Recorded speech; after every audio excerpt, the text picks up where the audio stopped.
Here's my Enduro Veloce, and I am putting some miles on it, so I do have some bugs on the windscreen, but it's doing pretty well. Trying to keep it clean enough.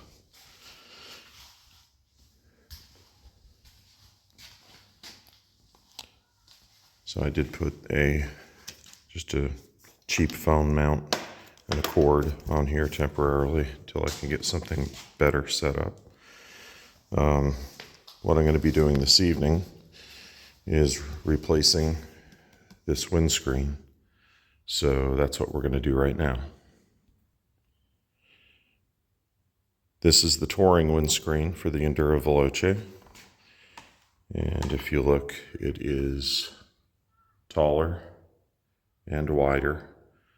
They say 8 centimeters taller and I think 4 centimeters wider.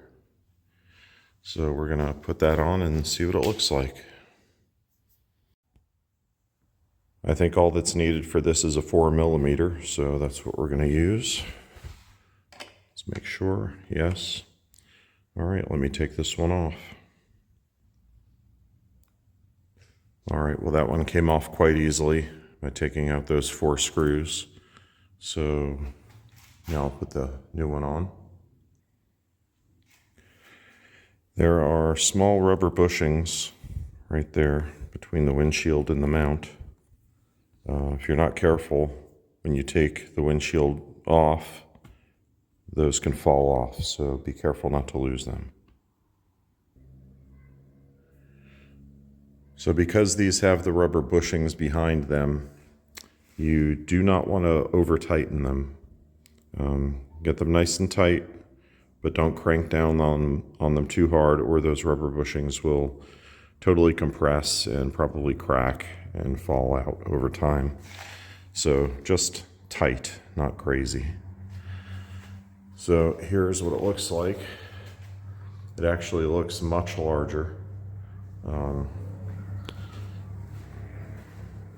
Here's the view from the back. So seated, hopefully I'm going to be able to see right over it. That's where I will be.